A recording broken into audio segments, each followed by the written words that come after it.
The War of the Ring has reignited.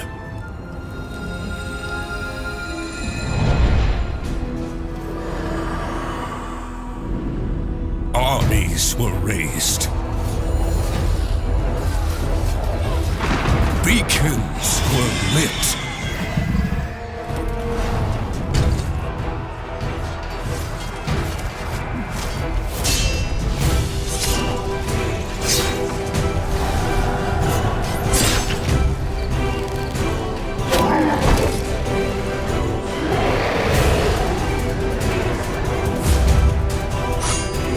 All factions were ready.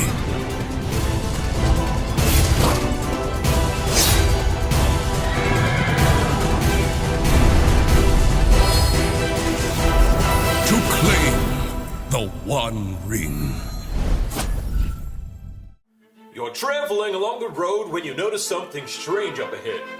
Is that a baby dragon? Oh my gosh, get up, you mountain! Wait, it's a trap, you idiots! As you approach, the little dragon suddenly grows into an immense fire-breathing monstrosity. Ah! Oh my god, I knew it was a trap! So cute! Penny Dragon creates supplements for D&D, Pathfinder, and their own TTRPGs. From Mag of Holding and Tales from the Lore Keeper to source books packed with magic items and setting books inspired by Celtic mythology, there's something for players, GMs, and dragons alike. Now, back to our heroes and their untimely demise. What do? We fight! I run! I hug the dragon! You hug the dragon and it becomes your best friend forever. Unleash your dragon with Penny Dragon. Go to pennydragon.games.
Greetings, heroes! Thank you all for joining us on this adventure for Extra Life.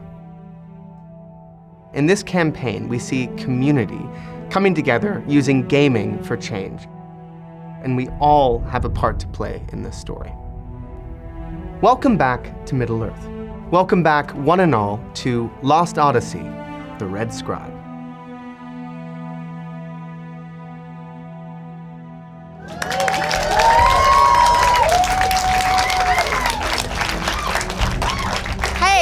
Welcome. Oh, it's good to see you. This is great. It's been a long time since we did a Lost Odyssey game with real live humans in the audience. So thank you so much for coming here. This means the world to us. The Lord of the Rings means a lot to me. Being asked to write a story in that world was extremely cool, but also really daunting because I care so much about this world and about the fans of this world, and I really wanted to do it right. This also means the world to me. I'm a massive Lord of the Rings. This was a costume optional event. Elhofer Design, thank you for this dress. This has been a work of a labor of love for me, as well as the Lost Odyssey squad. So I hope you enjoy it, and I hope I don't anger too many Lord of the Rings purists tonight. We're gonna be inventing some canon. I think it's gonna be a really good time. So, without further ado, welcome one and all to Lost Odyssey, the Red Scribe. You know her from the world of True Blood, from Daredevil, The Punisher, from Relics and Rarities, and God of War Ragnarok. She is an actor of stage and screen, a being of celestial light, and Lost Odyssey's the Tale Weaver. But tonight, you will know her as Marigold. Ladies and gentlemen, Deborah Ann Woll.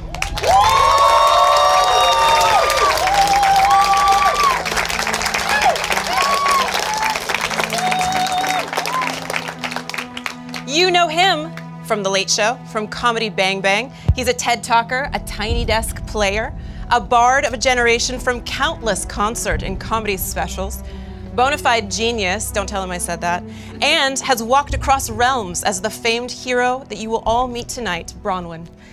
Ladies and gentlemen, Reggie Watts.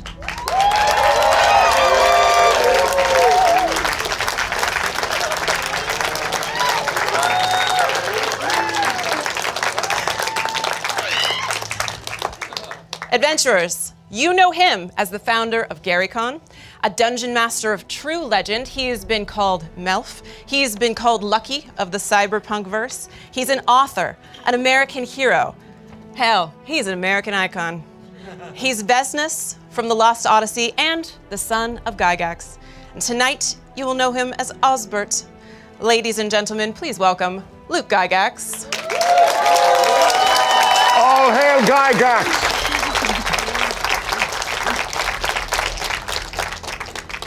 He is Godzilla, he is Colossus, he is even Darth Vader. You know him from League of Legends, from Monsters and Fables, from Critical Role, little show. He is a martial artist, a legend of motion capture, and a true modern-day warrior poet. You may know him as Lost Odyssey's Maul Grey, but tonight you will meet him as Ghost. Ladies and gentlemen, TJ Storm. Here comes the storm.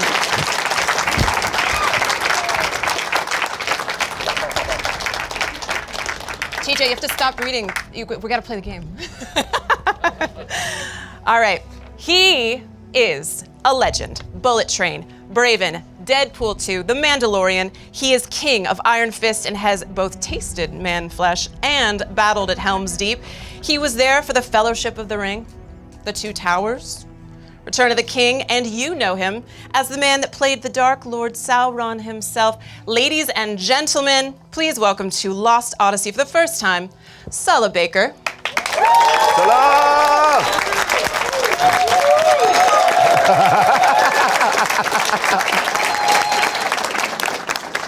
The reason it continues to capture people's imagination and why they'd want to play in that universe in video games or in D&D style games is because it's rich. Tolkien wrote languages that are translatable and speakable. It's so much was done before movies were made describing what Middle-earth is. It still feels like it's still rife with story. It's just so rich and it feels real. It feels like it may have existed.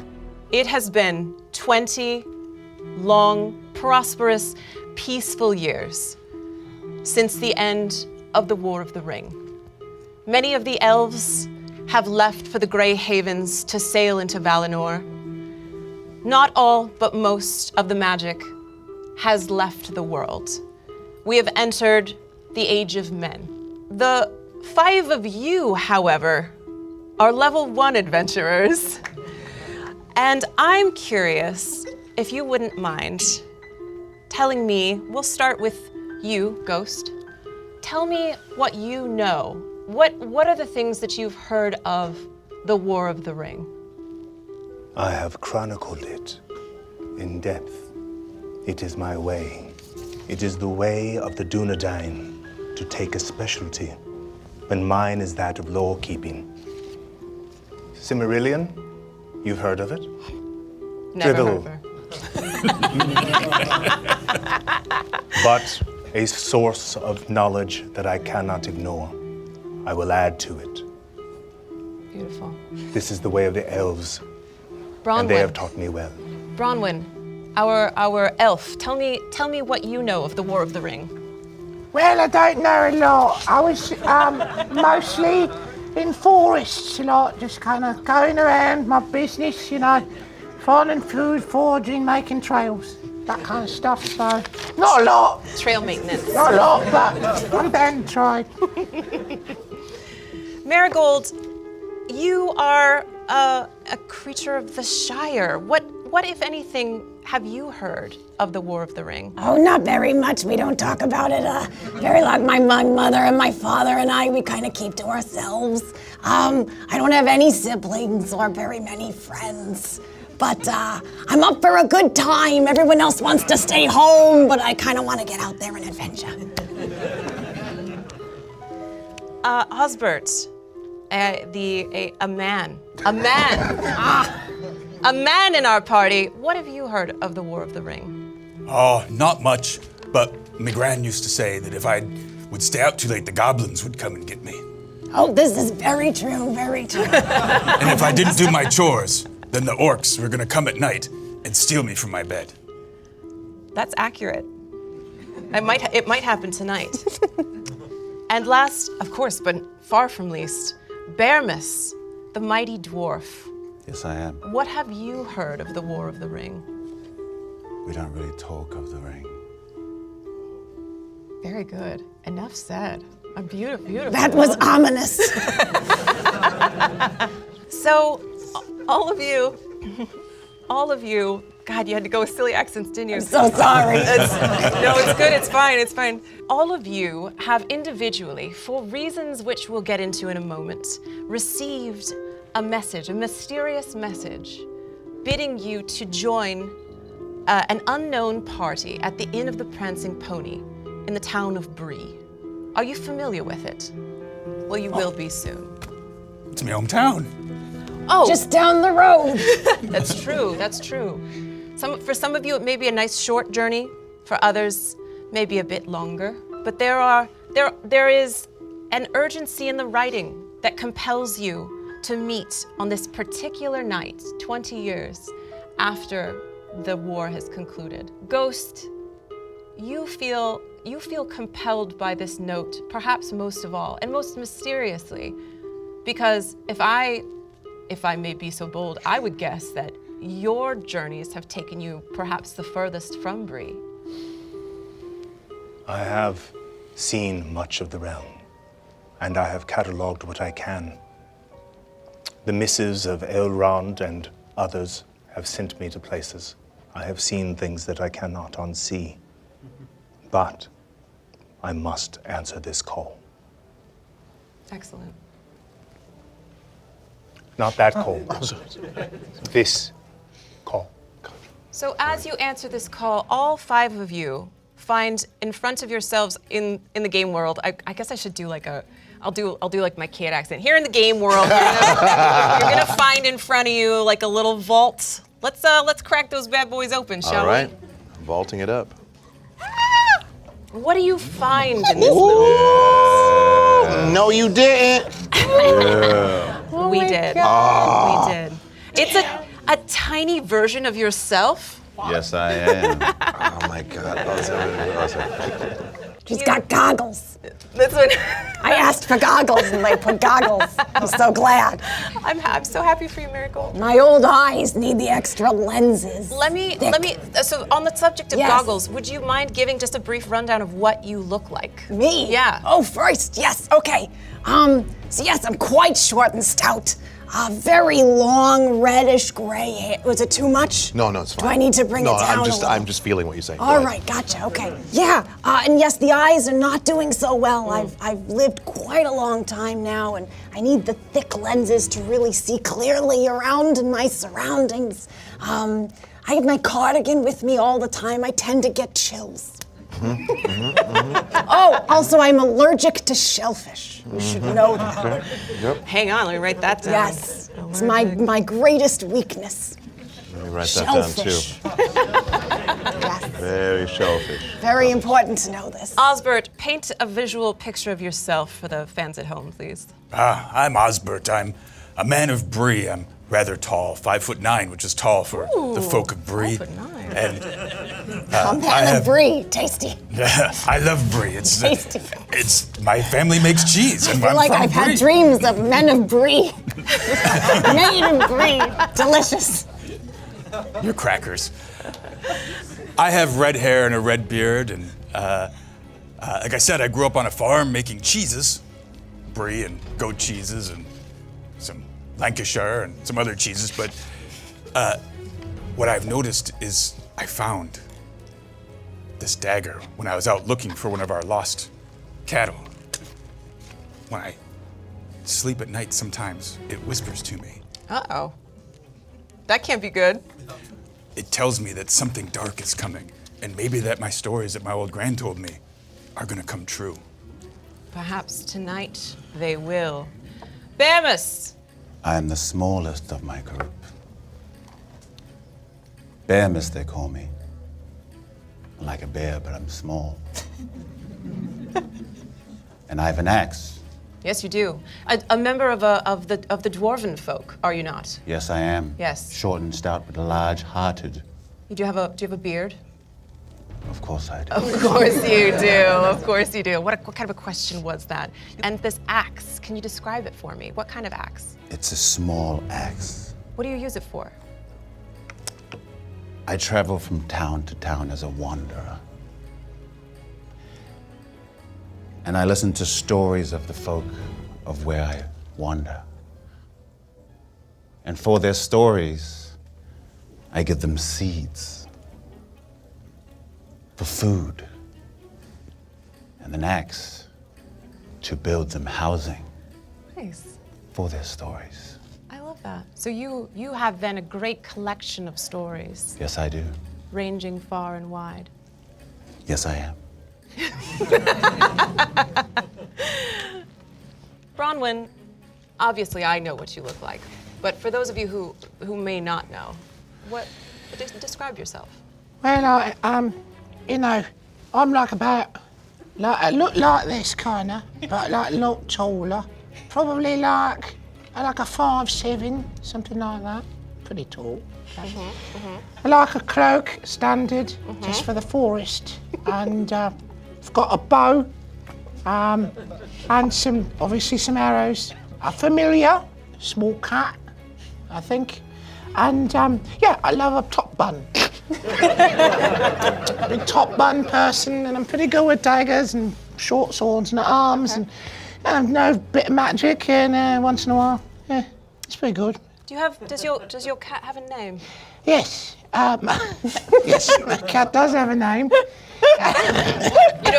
I don't want to know it. Well, it's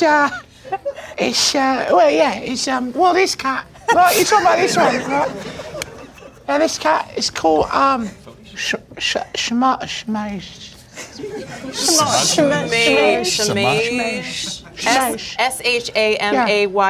Yeah,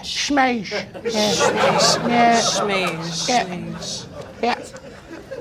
And just so you know, regular cat size. Regular cat size. Average cat size. Average, wonderful. Yeah. Okay. So, yeah, thank you. No, thank you. Ghost, describe yourself. Physically. Sorry, we're not going too philosophical. He likes long walks on the beach. Pina coladas at midnight. It is in the nature of the Dunedain to not talk about themselves. But if you must. I must.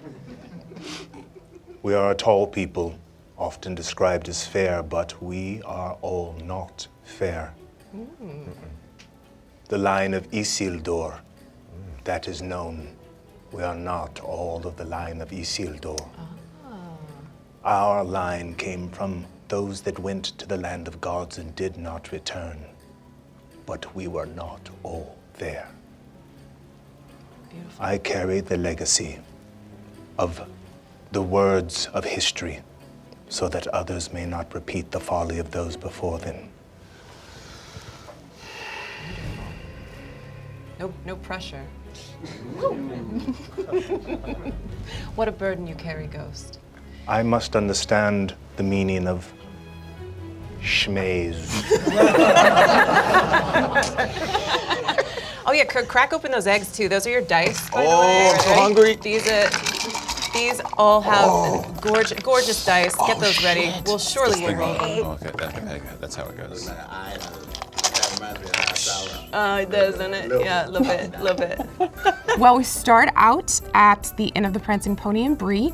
I'm very excited. That's a super familiar setting. All of the people at this table are Lord of the Rings experts, but even if all you've seen is just the Fellowship of the Ring, you know the Inn of the Prancing Pony. I'm excited to see where they've all come from, what they know about the world that they're getting themselves into, whether the Inn of the Prancing Pony is the biggest building they've ever seen in their lives, like those kinds of things. At the Inn of the Prancing Pony, there are a number of places to sit, but so many of these tables are filled with people. It is a usually ruckus night. The music is loud, the drinks are getting spilled on the floor. It's more usual for, of course, a man of Bree to be seen here, and even the Shire folk often come by. Dwarves, as I will get to you, Sala. Dwarves, less common, but obviously quite welcome. Elves, always a friend of the men of Bree. Rangers, and they sometimes, in the previous age, were considered ill-favored, that they carried with them a pall of danger and bad luck. But in this time, the men of Bree are more open, and a ranger is welcomed, so long as you have coin. The Inn of the Prancing Pony has wares and a drink for you to spend it on. And you are all directed to a very particular table, a large table set for 6. And in the far corner with the flickering torches adjacent to both of them, you find your way to that table. Which of you arrives first? It's a short walk for me. That's true. You just roll over there. And I'm an on-time kind of hobbit. Very punctual. Perhaps Yes. you both arrive at this table at the same time. Lovely to meet you. And who are you? Hello, Marigold Grub. We'll do it this way. Yes. Marigold Grub. Pleasure to meet you. I enjoy your boots. Oh, they're very nice. I just polished them yesterday. Excellent boots. I'm Osbert Appledore. Oh, is that an ordinary name? Yes. It is. It is. It's very ordinary. It was listed as one of the names of the men of Bree, and I picked it out. Oh, wonderful. Mine is also ordinary. This is. It was listed in the names of the men of Bree in the Great Tomes of the Men of Bree, Volume 7, not the source book of this game, Luke. Then after that, who's next? Who arrives and meets this merry group? Square off, you Well, three. I'm outside. I'm just finishing my pipe. Oh yes, the stench of pipeweed is thick. This isn't a no smoking zone. Oh, yeah. You can bring that pipeweed all up in here. I didn't know that. Yes. Okay. Yeah. Well, then I'll come on in. Yeah, then.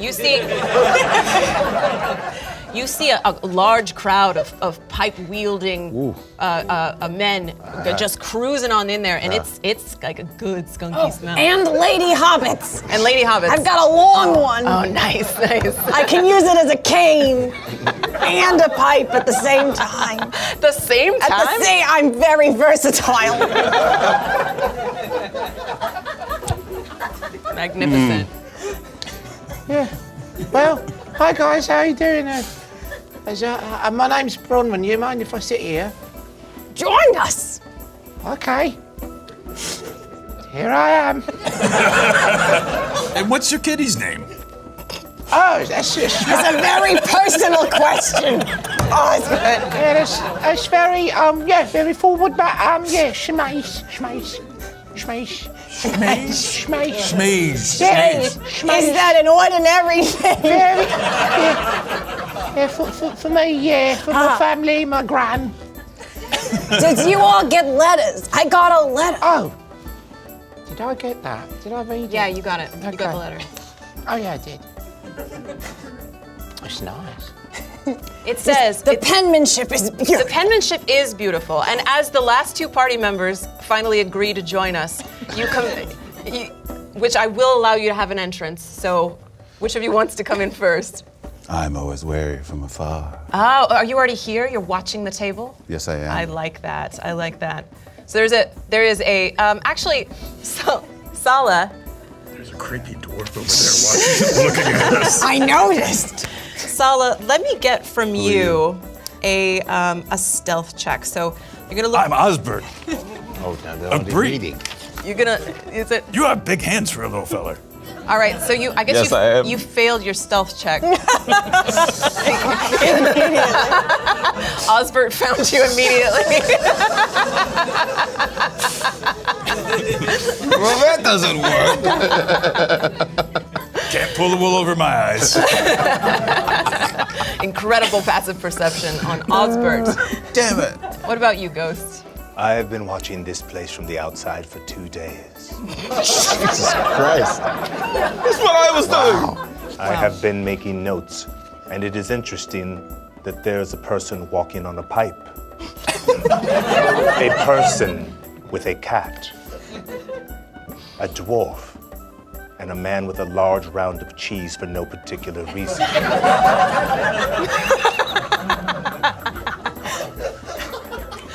Do you join this party? It is time. It is time.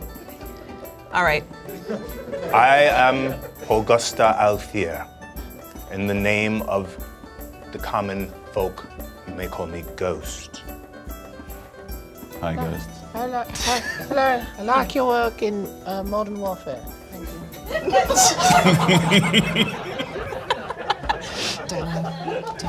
you. Where's she from?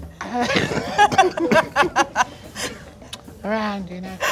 Just going around. She's unspeakably beautiful and mysterious. Sorry.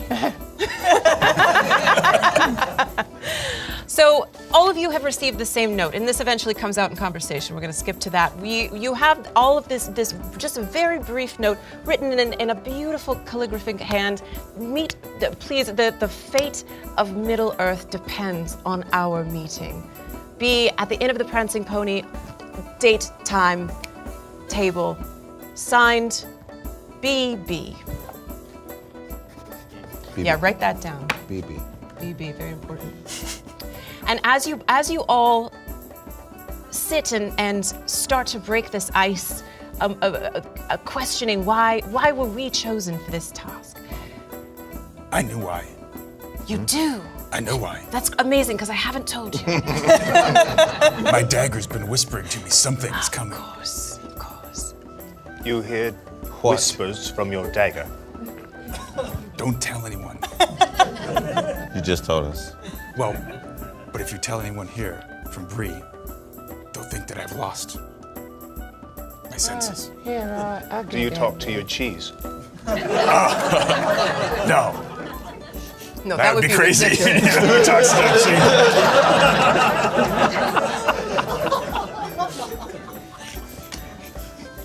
But I'm telling you, something is wrong. I always knew that I would play a role, that I was special. What does it mean? What does it all mean? I'm not sure, but I think that I'm here to tell you that something is going to happen. Okay. But I know you're beautiful and Come on. an elf. So you must know, like, everything. Listen, just because someone's attractive and charming and all that, doesn't mean they know all the answers, see? So, I appreciate it, though. I've no clue. Would you like some cheese? Yes, I would.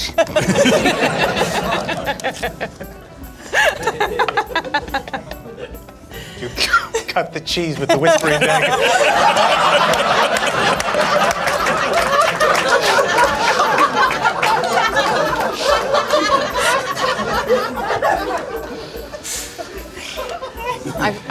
I feel suddenly in this moment that I'm overdressed for this.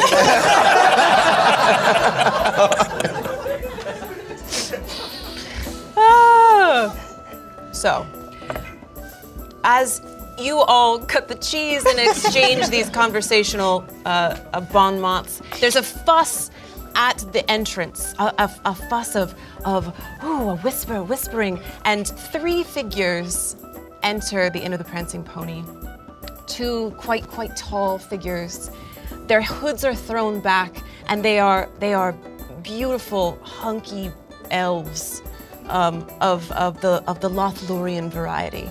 Beautiful, ageless creatures. And the 3rd figure, with its hood still up, is being absolutely bodily carried by these 2, not in a forceful way, but in a helpful way, as though assisting someone who is having trouble walking.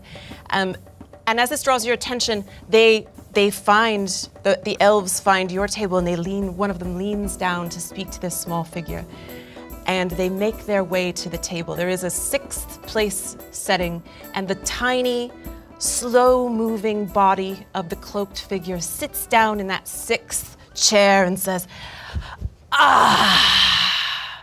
what a long journey it has been. And he throws back his cloak, and you find the face of an antiquely old hobbit. Very, very, very old. And the 2 elves with him are sort of like standing as though they are his bodyguards on either side. BB? Yeah, sorry about that. I ran out of room. But I would have signed my entire name, of course, which is Bilbo Baggins of the Shire. Fantastic! Hey. And he is just so damn old. It's incredible that he made it. His skin is transparent and you can see the veins, but his eyes are bright and sparkling. There's still so much vigor in this old hobbit's body. I see you've all made it. Oh, we heard so many stories about you back in the Shire. It's an honor. Oh, good. I'm sure many of them are exaggerated. One of the elves is like, they're not. I knew it.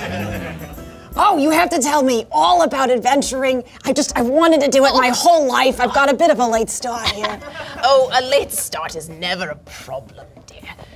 But I believe what I have to tell you may answer those questions on their own. And he takes a break. I'm just so old, you see. I had made such a peace in the Undying Lands. I was there. It is a beautiful heaven, but much like you, young Marigold. Oh, shucks. Yeah, much like you, I found myself desiring, craving, being drawn back to the lands of Middle-earth. And I feel there is something else, something I need to find. Ghost, let me have you roll an insight check, please.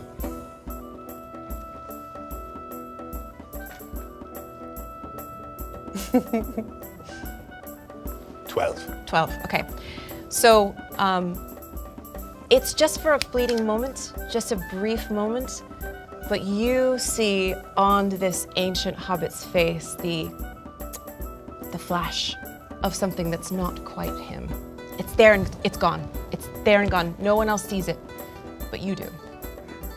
So the stories are true. I suppose. Many of them, perhaps. You have touched the darkness. Touch the what now? You are a lord of the Fellowship. I speak out of place, but why do you require our presence? Oh, yes, I was getting to that. Thank you. you have all done magnificent work in your lives, in your own special ways. And word of you has reached me, even in the Undying Lands. I keep on top of things pretty well. I like to read little biographies of people that just sort of live in Middle-earth, you know? And I like your stories so much.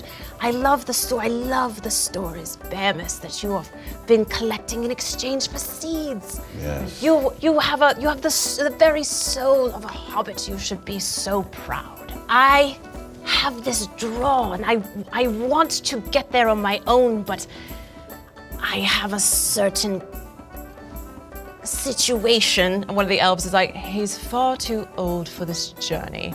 He made it this far by being dragged hand and foot. Now, stop it! I walked part of it. You walked in the inn. We have carried you the rest of the way. He said, and Bilbo says, I want so badly to get to Rivendell, but I am not going to be able to make it on my own, and I need to know. There is something there that is calling to me, and I have to know what it is, but I can't make it there myself. Would you do the journey for me and then come back and tell me what's going on? What sort of calling is it to? Give me another insight check. 7. A normal kind. No, he said, sorry. He says, I just sometimes feel like I haven't quite ever rid myself of the desire to be a treasure hunter or a burglar, I suppose some people might have called me. Now you're talking my language. Yes. Yes. A kindred Nice. I don't know what's wrong with me. My whole life, I just want to take things. Oh, yes. It's a big problem. Did you steal that pipe? Yes. Oh, I would have too. Of course, it's it's gorgeous, It's right? beautiful. You can't leave that behind. Yeah, so it's probably why it's so large, because it's a larger person's pie. Probably. Probably, yeah. Yeah. I just know that there's something for the taking. Now that Rivendell has almost no one there, what need have they for treasures? Oh, I'm in. Let's go. We can carry you on our backs. You want to come? No? No, he's not allowed. And do not steal anything from Rivendell, says one of the elves. What? I thought that was the whole point. No. No? What dear Uncle Bilbo has been on about is that there is something being created in Rivendell, and he has heard wind of it, and he wants news of it, but do not steal from the elves. Are we clear? I lean into Bilbo and go, I make no promises. Sure. Don't worry about it. Yeah, sounds nice. Now, Rivendell is quite the journey, and it's several days to the east of Bree, but you can't miss it. You just go straight, and it'll be there, and it's large, and the elves are just shaking their heads. They're like, if you require, I think they lean over to you, Ghost. and I've they been say, there before. Very good. Thank you. Excellent. I can't wait to go home and tell my mom. I knew that I was going to do something special. I knew it. Bilbo Baggins himself. I'll get a fresh wheel cheese. This is amazing. Well, it appears you have your axe, good friend, but I We all take it have the metaphorically. So I unfortunately don't have any mode of transportation, so you'll need to go on foot, but it is quite a nice journey. I would say the one place I would not venture into as you're heading that way, there's a forest, it's called the Trollshaws. Bad news, I remember there's this great troll fight. I would love to tell you about it sometime. You better live till I get back. No promises. Okay, gotcha. And that's other than that, the journey should be quite easy, I think. Sire Baggins, it will be my pleasure. Thank you. Right, I just want to stop by and get an extra pair of socks. You always need an extra pair of socks. I'm afraid there's no time for Oh, socks. no! There's no time for socks, but I do happen to have a pair right here in my pocket. That's a little phrase from the movie. So he reaches in and gives you quite a Now we know good what it has in its pockets. 70% acrylic, 30% recycled Polyester, for polyester sure. fiber socks. Excellent. Yes. Yeah. Very warm. Yeah. Vegan. These are they're vegan, and you can put them right in the washboard. Yeah. No, you can't ruin those. No. Okay. And then he gets to his feet so shaky, and he says, I think I'd quite like a nap. And his elven companions lift him up by his elbows and take him upstairs, and he calls over his shoulder, Don't go into the Trollshaws, and just keep heading east, and you'll find Rivendell, and tell Elrond's not there, no. But if he is there, you tell him I said hello, and you give him a little kiss on the cheek. Oh! Why? And he is hustled away upstairs into the Prancing Pony's guest rooms, the finest suites for the VIPs. Oh. Yeah, it's nice. Well, sorry. When should we go? I guess. I'll just pop off and get a wheel of cheese for my mom and let her know that I'm leaving and we can go. Yeah, because it's on the way, right? Yeah. Let's just do that. Let's just, you want to go? Now? It is well we leave soon. Right. I am. Right. Good, let's do that then. Yeah, soon is now, so yeah. Bearmus is just he's done the Duolingo of the common language, and he only has a few phrases. Yes, I am. Very well. To the east. To the east you head.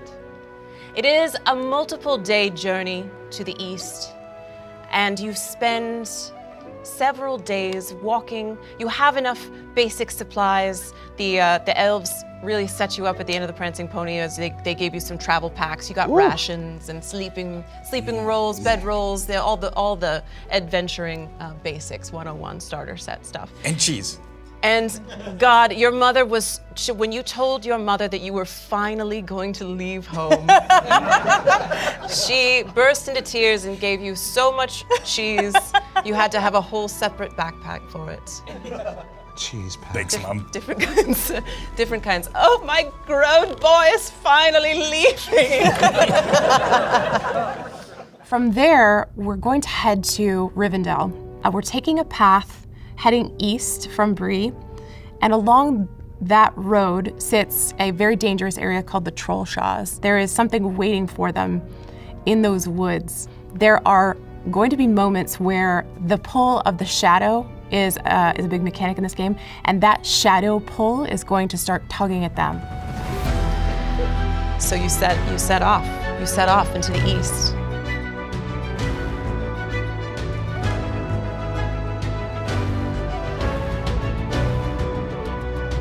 It's several days' journey, and you spend your first day and night walking, hunting, scouting, if that's something that you're interested in. I love it. You would love to scout? I love it. It's a well-trod road, but Bronwyn, you scout marvelously. Thank you.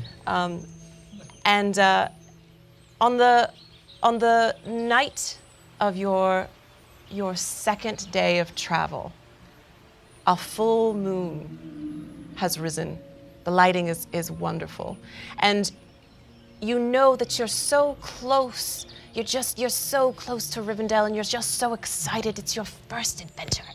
And you just want to get there, Let's just drive all night, like that kind of energy. Yeah. Let's just get there. Yeah. So you push through, and sure enough, as you near Rivendell, there is a large, dark, menacing forest on the left side of the road, and while it being night, you've seen so many people camping up until this point along the sides of the road. As soon as you get within visual distance of this forest, there's no one who has made camp. They're avoiding it. It's too dark, it's too dangerous. This must be the troll shaws that Bilbo spoke of. Ah. The troll what? Shaws. Oh, right, shries. Sorry. The troll shaws. Gotcha, Troll shaws. Troll shaws. Writing it Troll down. shaws. Got it. The troll shaws, of course you're going to avoid it. Yes. Of course. You'll veer around, you'll speed past it, won't be a problem.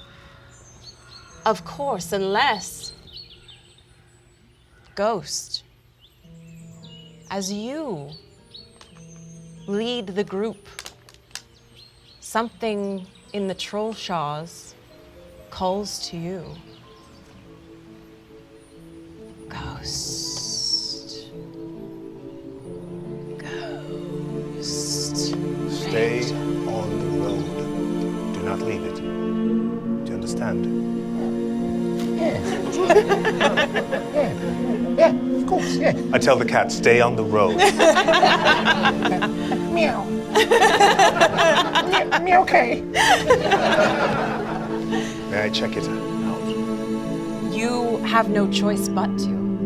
It is such a calling to you that you cannot resist it. Do we notice this?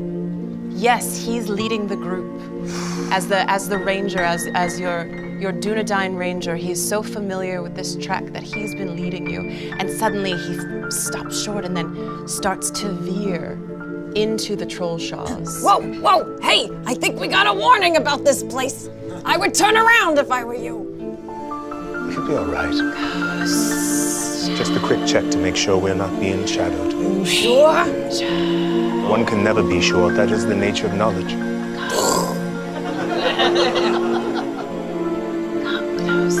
Be wary, my friend. Do you hear that, brother?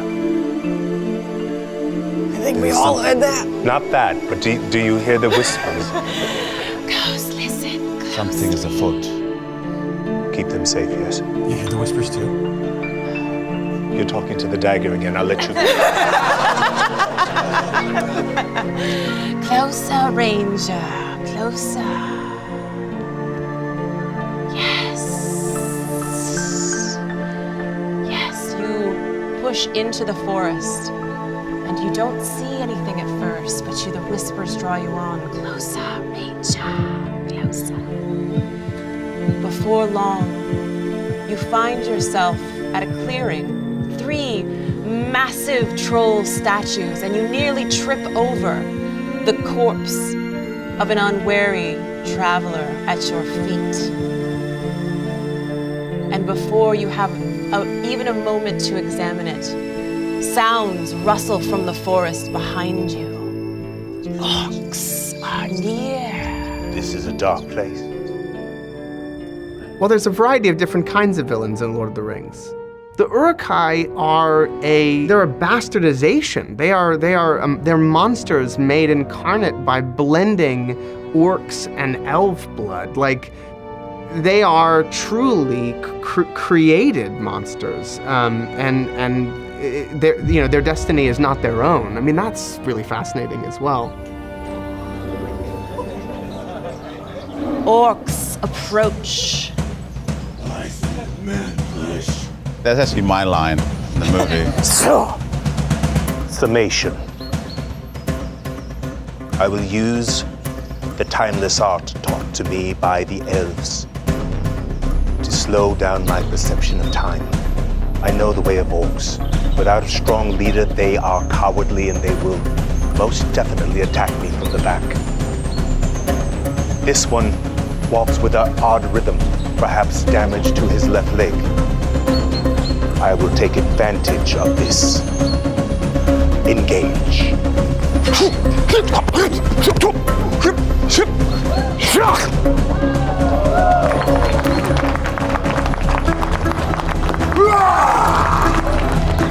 Summation. Orcs prize strength above all else.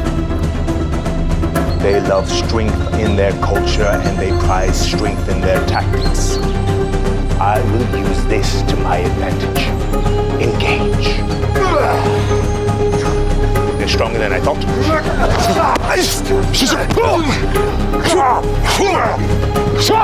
Summation. I have paralyzed his brachial plexus. But orcs in their way always attack in packs. I should expect an attack from the back. Now, engage.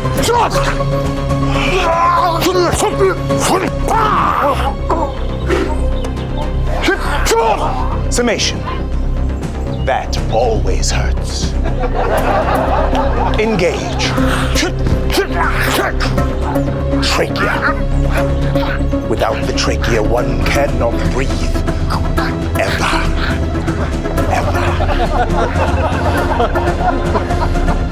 Look out!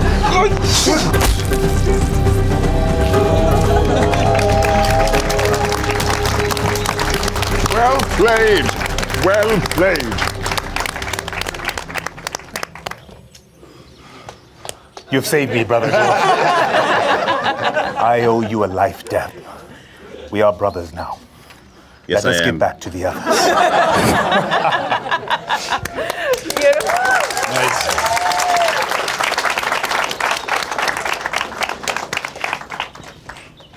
What happened? Nothing. It was nothing. Oh, good. Good to know. Okay. This is a dark place. We should move. That's what I was trying to tell you before you walked in. I don't know. Okay, all right. Ghost, before you left the forest, after just really owning those orcs single-handedly, which was very impressive for those of you who could see it, but before you left the forest, that corpse that you came across, mangled, torn apart, you found something on that corpse, a scrap of parchment. Written on this parchment were symbols, no language that you have ever seen. Do you recognize these in your long life? You don't. Some reason I can't say I do. I don't know him. Thank Sorry. you, Lady Elf. No problem. Bronwyn, whatever. Can I determine... Bronwyn, can I Thank determine the origin of this language? Go ahead and give me, there's a skill in this called Old Lore. Give me that check. 20. So you are certainly able to tell that this script is not one that exists in any of the tongues of men, elves, hobbits, dwarves, or ents. Have any of you seen this script before? You haven't. I mean, I've been around a long time, but I don't think so, no. This was on a dead body out there. That body was torn apart. We will keep this in mind for now. Because you also, Ghost, because you saw that scene, you, the mechanic of this is you're gonna get some shadow points, but how this works is that you have witnessed something so disturbing and disruptive that further down the shadow path you have traveled as a result of this. It is the way of a ghost, I suppose. That was good. Okay. Now, also, Bronwyn, let me get from you, my dear, my darling, a wisdom saving throw, if you'd be so kind.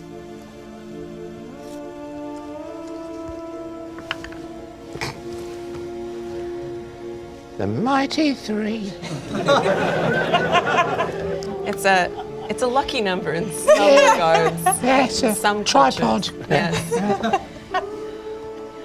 When you saw the writing on that scrap of paper, you felt just a flash of an uncontrollable desire to not only learn it, but write in it. And before you know it, that's gone because obviously, how could you learn it from one piece of paper? There's not enough symbols. There's a cipher situation. You're going to need more characters in order to learn. But just that one moment of irresistible urge. And then recover. Well, You'll also take a point down the shadow path, my dear. thank you kindly. A little bit. Just take a moment. There is something waiting for them in those woods, and I don't know how they're going to deal with it. I have some idea, but what might start out as a pretty cheerful band of innocent adventurers, we're gonna start to play with them. We're gonna start to exert some darkness on them. So I am definitely curious about what is going to happen.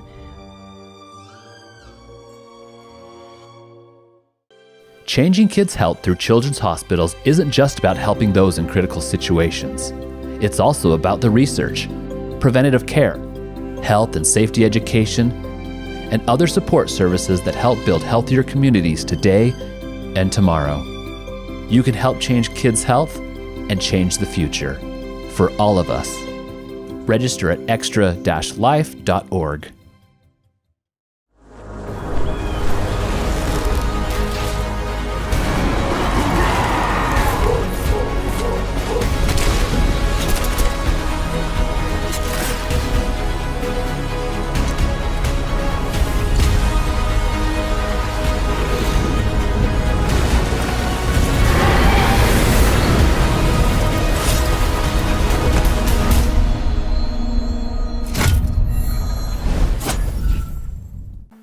Traveling along the road when you notice something strange up ahead.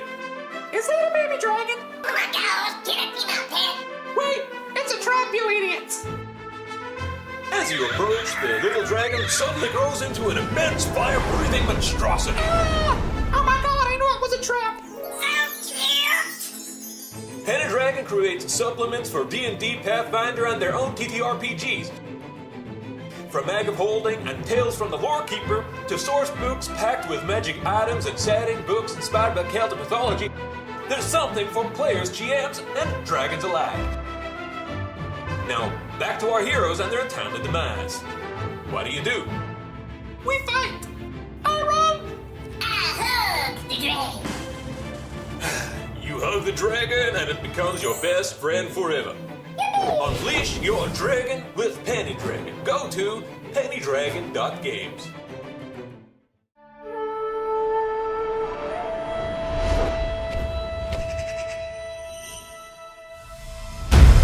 Air, water, earth, fire.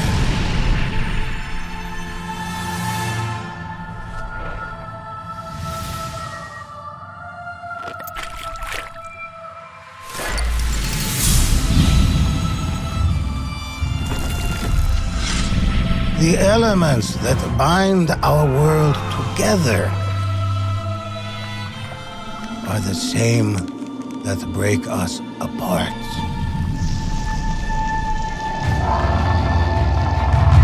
Across eras and generations, they have been the instruments of positive and negative, peace and chaos. Both balance and imbalance. No matter if you lived in the yesteryears of Avatar Roku, the age of Avatar Aang, or the days of legends yet to come.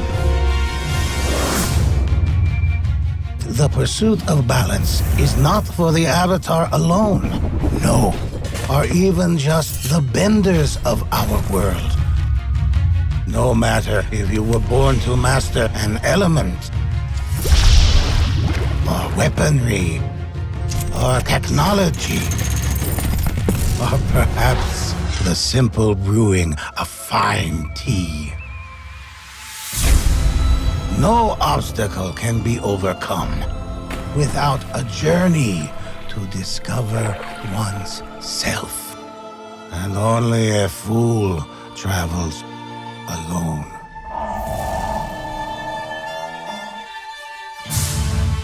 So walk this path together and find your balance. A great adventure awaits.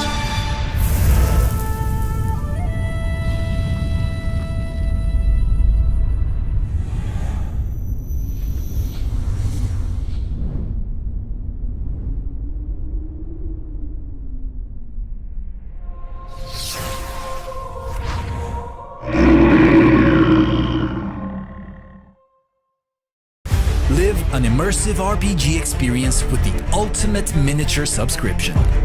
We make the minis, you tell the stories.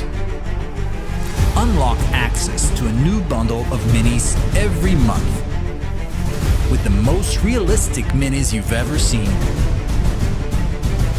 Print, paint, play. For only $15 a month. Sign up now.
If you're hearing this, you have been chosen.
All fellowships have an origin.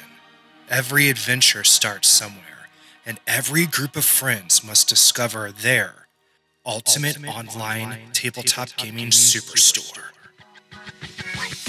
Focus on your precious time together when you begin your journeys with MiniatureMarket.com. Whether you're a Lord of the Rings whiz, love board games, paint miniatures well into the night, or whatever your magic is, we've got you taken care of. Our selection dwarfs the competition, and like Legolas, our prices never miss a mark.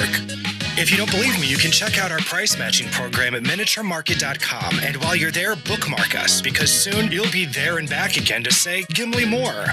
MiniatureMarket.com is your premier tabletop gaming realtor. We have the largest selection, best service, and fun for everyone. Tell your whole village to visit. You'll be glad you all did.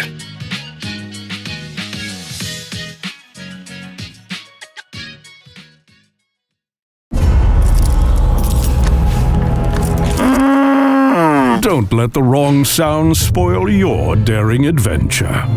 Sirenscape's massive library of moods, music, and atmosphere are perfect for any harrowing ordeal. We even have that special sound for when they forget to check for traps. Epic games need epic sound. Go to Sirenscape.com and try it for free today.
Now streaming on Dust. Oh, hi there. Time for Extra Life again? Wait, what is Extra Life? Seriously? Extra Life is a charity gaming fundraiser. We play games to raise money for local children's hospitals. Extra Lifers around the world have raised more than $100 million since 2008, and all because of people like you. So what are you waiting for? Donate to Extra Life to help kids like me.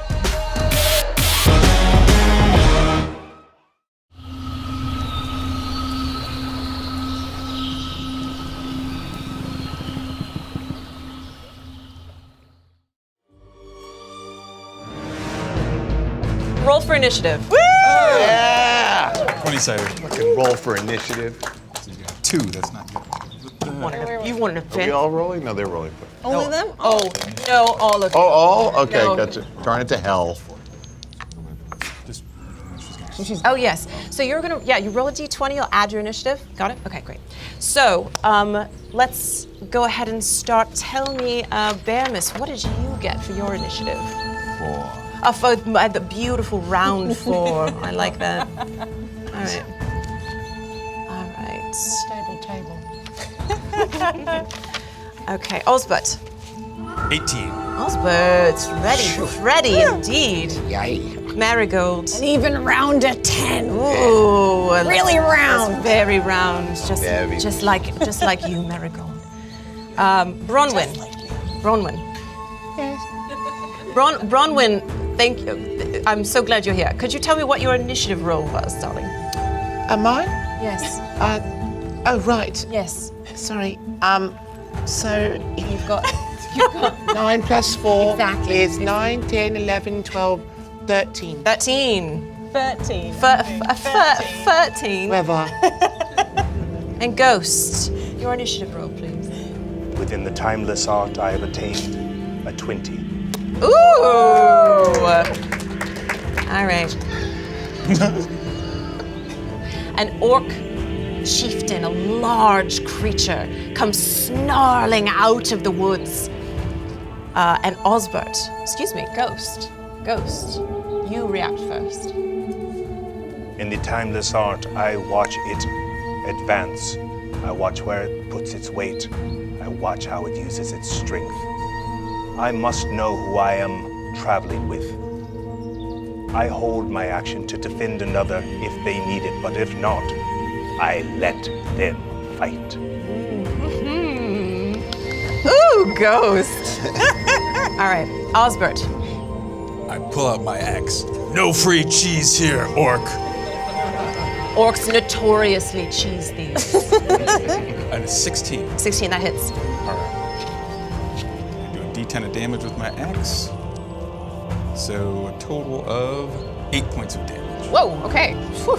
Okay, great. That sounds good. I do catalog this one's war cry. No free cheese here. Bronwyn, you're next. Roll me your D20 and add your attack bonus first. Right, okay. That's all Just right. throw those anywhere. That's right. That's good. 12 Yes. and then, Plus, that hits. Oh, yeah. That will hit. What weapon am I using? What? What weapon am I using? They're all the same, aren't they? I guess they all are the same, yeah, that's right. It's all the same, they're 12, all 13, 6. 14, 15, 16, 17, 18. Uh-huh, yeah, that hits. Oh, great! It's so good. Great, let's go right there, that hits. Wait, now give me your damage roll. Which All weapon right, were so you using? Am I 10? Am I doing a 10? What? 20? Which weapon would you have liked Oh, to I use? don't know. I guess I'd like a 1d6 plus 4 short sword. A short sword? Oh, no, bow. Yeah, that sounds right. Yeah, let's use the bow. Yeah, okay. She's a lot of work. Oh, great. That's a 6. So, very nice. So, leaping into action, Bronwyn, right after Osbert, did you do a thrown or you did a melee attack? So big old chunk to the side, and the orc goes, and then you're immediately at the same time stringing your bow with beautiful precision. Yes. Gorgeous. Sails directly into its chest. All right, next in the order is Marigold. All right. I've got a couple of hatchets. I use them to chop wood. You're terrifying. Oh, yeah. Oh, yeah. But, my buddy over here is right there fighting that guy. True. So I think that helps me out. But I'm going to throw one of those hatchets. Okay. All right, and hopefully not hit Osbert. No, not Osbert. Yeah, I want to okay. hit the, hello. Oh, yeah. Hello. Okay. All right, here it comes. Oh, that's going to hopefully be pretty good. That is a 16. That hits, Oh, darling. yeah. Oh, no! Snake eyes. That is a terrible roll. That is... God damn it. Well, it is, but wait, I have the... Wait, because it is this. It'll be 4, 5. 5's good. I like 5. Round of applause for 5. Yay! All right.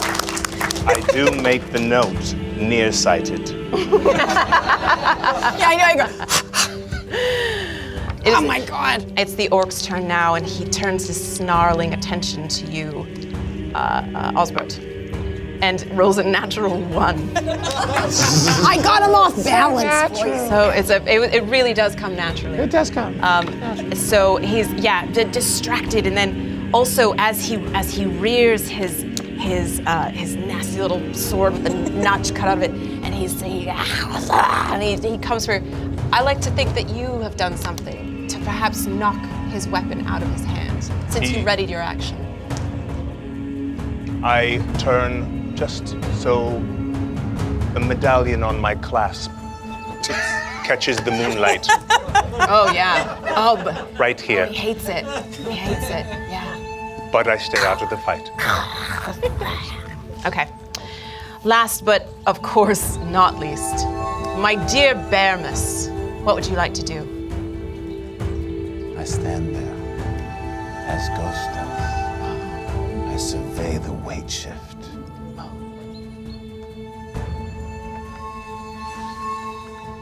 I grab my axe, run, and throw it. Oh, a running throw. Yes. Beautiful. Almost like the Flash, but faster. Faster than the Flash, wow. Throws the axe. Okay, go ahead and roll that D20 for me. Add that attack bonus. Oh. It was Jack. It's Jack. Jack die. Put that back in there. Roll it in the box. It was a natural 1. Oh, that's better. That is better. 14. Oh, that definitely hits. Go ahead and give me that 10-sided die. Roll that for me. Give me your damage. 2. Plus? A strength or Plus one. plus 1. Oh, yeah. It's a 3. Okay, 3! Incredible. It's a small axe. Tiniest of axes. Axes of evil. Sorry. Go ahead. This orc is pierced by arrows and Butter axe. has two hatchets sort of sticking out of it and is engaged by a cheese lever and sees this Dunedain sort of like as if a proud father supervising his children. And he does not an intelligent creature, but he makes the logical conclusion. He comes to that conclusion that he is outnumbered, outwitted, especially when he sees the blood of his fellow orcs on your blades. And he attempts to run, turn tail and run back into the forest, back into the troll shops. Oh no, does he still have my hatchet? Lord. No, they fell out. Thank the Lord. No, they fell out. He can go. Yeah. And I'd like to take a shot at him because I've got a ranged weapon. Yeah, you do. I'd love to do that. Give me 2 D20 rolls. You're going to roll with disadvantage since he's run. Oh, thank you. Yeah. 13. Okay. 19. Yeah, so 13 plus 6, that'll definitely hit. Woo! Go ahead and give me your die roll for damage. 5. 9. Are you serious? Yes. Hit 8 hit points left. Ah! Yes. So describe to me how it happened. Well, it went like this, right? It's like he's in this forest, right, and he has this battle with this very large creature. At one point he turns around, he's running. I'm thinking to myself, I'd like to get that arrow back. You know, it's an expensive whatever, or just for fun. And so I decide to use my bow. So I do that, pull it back, draw it real nice, like deep breath. Keep looking at the target, forget about the weapon entirely and imagine the arrow going to that subject. Release, and as soon as I released, I knew it. I knew he'd probably at least come close to it. But I was wrong, it actually went into, he's like, oh, no, and I was like, yeah, now I get my arrows back. It was great. That is how it went. It was wonderful, and I'm just really happy that. Thank you. And thank you all. Thank you. Couldn't have done it without any of you. Well, could have done it without him. So, onward you continue, and maybe the rest of the trip to Rivendell, trading stories about your first great combat. Maybe very few of you had ever seen combat before, but this time you got away clean, and you have this great confidence about you. Perhaps this adventuring life isn't so hard after all. You get to the gates of Rivendell, Bronwyn and Ghost, give me Old Lore. We'll do Old Lore checks, please. Okay. Roll me a D20, add your Old Lore bonus. I did like a fuck around roll, but I'll do it again. No, do a real, I want a real roll. I'm a real rock and roller. I like to pre-roll and then I write down my favorite number. Ooh, 16. Do you have a bonus to Old Lore? Let me check. Where would that be? Int. Yeah, Old Lore, there it is. Oh, look, +3. Nice. Yeah, that's 17, 18, that makes 19. 19. Handsome. What about you? A 23. What? But I don't let on. I listen to this one. Okay. Bronwyn, after recalling, I would say a few versions of how you killed that orc chieftain with the arrow in the back, and that the towers, the beautiful spires of and waterfalls of Rivendell start to come into focus. You start to bubble over with enthusiasm about the denizens of Rivendell, who still are there. There are only 2 people, elves, still living in Rivendell, to your knowledge, and it's Elahan and Elrodir, the sons of Elrond. Elrond, of course, sailed into the west many years ago, but he left his twin sons behind in Rivendell. Good luck spelling it. I got it right. 2 Z's. But you know this, and you relate this to the group, and so all of you as you are incredible. That's a little montage. There's all of you as you are heading to Rivendell. You are expecting to find these 2 elven men, and not a whole lot else. But as you grow closer and closer to the gates of Rivendell, you see much more than what you thought you were going to find. There is a massive party of horses stabled just outside. Several elven grooms who are taking care of them, and what seems to be quite a lot of hustle and bustle here in Rivendell. Is there a person nearby? Yeah, and he's playing a very sexy saxophone, apparently. Yes, there are two elven grooms who are caring for the beautiful white elven coursers, the horses that are here. In Sindarin, I approach them. You approach them in Sindarin? I approach them and in Sindarin. I say, excuse me, what is happening here in Rivendell, my friend? Yes, and the elf that you speak to inclines his head and he says, yes, Ranger of the Dunedain. We are a travel party here from Gondor. We accompany the Lady Arwen and her husband, the King of Aragorn. The King of Aragorn? The King Aragorn. I'm still getting used to it. It's only been 20 years. King Aragorn of Gondor is also here. The king himself? Indeed. Thank you, my friend. I tell the others immediately. Ooh, royalty, yeah. Wow. Okay. That's crazy. Parking's gonna be impossible.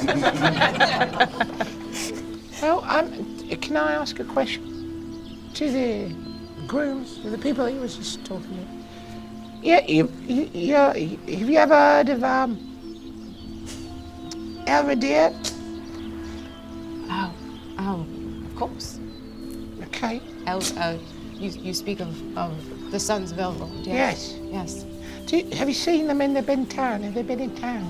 Well, go ahead and give me a little, just like a straight up charisma check. See how charmed this elf is. Give her advantage. 6. Nice. Yeah. Do you think she deserves advantage, Deb? You said she was sexy. I did not say she was sexy. Someone said she was sexy. 7. But it's a sultry 7. It is. It's sultry. And this elf looks at you uncertainly, looks at you, Ghost, looks at the rest of the party, and then the other elf with him says, "Oh, they're going to learn sooner or later. Listen, we're not supposed to be speaking to visitors and strangers, but the Lady Arwen's brothers have gone missing from Rivendell, and she hasn't heard from them in some time. And in a fit of concern, she demanded that we take a trip. But between you and me, and the other guy who's here, there's no way she can continue this trip. I mean, she's very, very pregnant. She's an incredibly. She was pregnant. Yes. Yes, very. That makes sense. Any more travel on horseback is not going to be good for her child. Right. So she's not Very going bouncing. anywhere. Too much bouncing, right? Yes, that squishes. Child. I believe you. Too much birdseed. No, but birdseed, no. I love it. But, who doesn't, obviously? No, it's just like when you're riding on a horse, it's just like squishes the child, and so it's just like kind of squishes and elongates. Keeps doing that. Sounds like that's not good. Are you a doctor? Yeah. Oh, very impressive. Very impressive. I had no idea. So, as you're having this conversation, a very sweaty man approaches the group, dressed in leathers, just very good looking. Everybody in Lord of the Rings is so hot. I'm sorry. He approaches the group. He emerges as if from nowhere, behind all of you, so stealthy that even the most perceptive among you didn't hear it. He says, "I told you not to speak to strangers." And you turn, and it's a man dressed as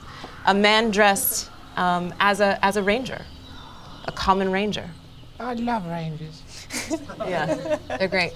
But immediately, the two grooms snap to attention, lower their heads.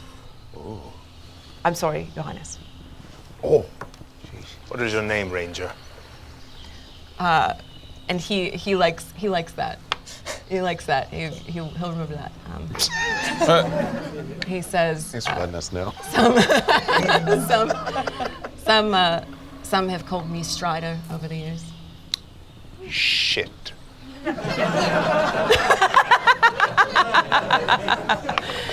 Oh, please, no more of that. I'm sick of it.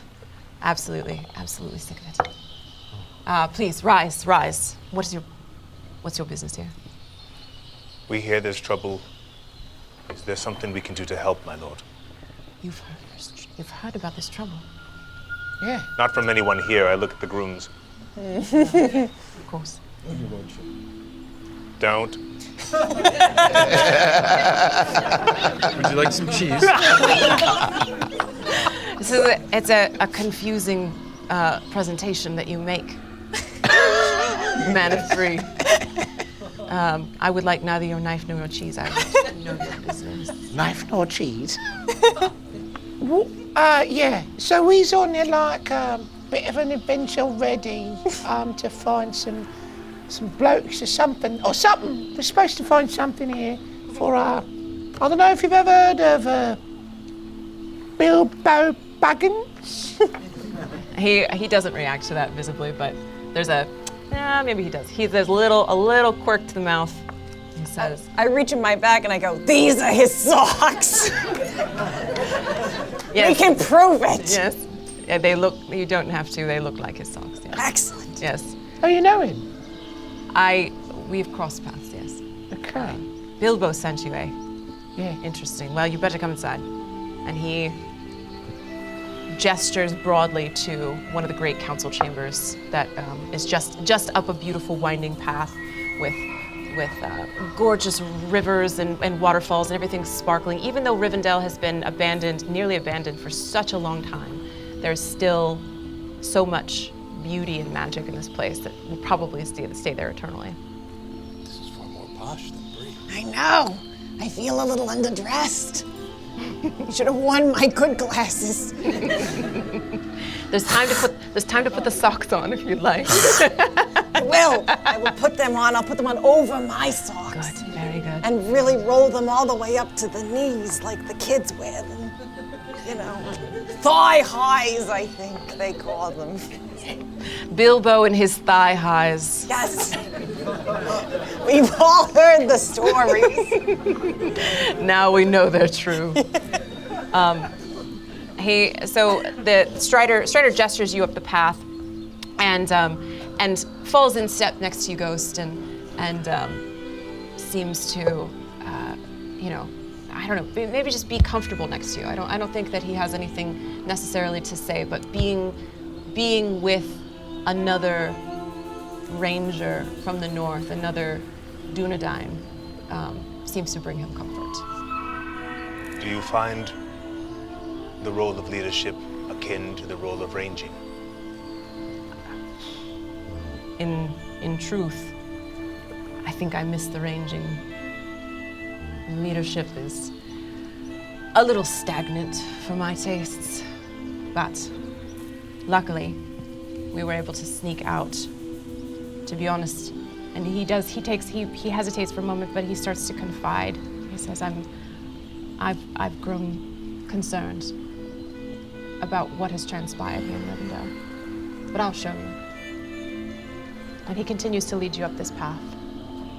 And when you get to this round, beautiful council chamber with large pillars and filigree on the roof, you see the silhouette, the back of an elven woman who is gazing out, sort of in a nostalgic way, out of one of the windows, her hands on the ledge. And when she hears your approach, she turns and you see she is really pregnant, very, very pregnant. And she turns and she's startled to see so many. And she says something in Elvish to Aragorn, and he waves her off and tells her it's okay. And she says, "Why have you come?" I bow. Is it? I bow. Are you? I'll copy. Yeah. Oh, this is. Please, no, God. Thank you very much. But no, do you have news of my brothers? We've Do you know where only they've just gone? heard of it. I'm sorry. There's. Yeah, we've only just heard of it. Sorry for your temporary loss. If you don't. Thank you. That gives me hope. Thank you. If you are not here for my brothers, then I don't understand, but perhaps you were sent for a reason. I would love to have your help. As you can see, I am unfit for travel at the moment. And I know that the search for my brothers must go on, but I can't do it. And Strider comes up and he puts his arm around her and he says, I won't leave your side. And they have a cute little moment together. But she says, make yourselves at home as long as you need to stay. And if you find anything out of place in Rivendell, please let me know. I can't find anything to let me know where my brothers have gone.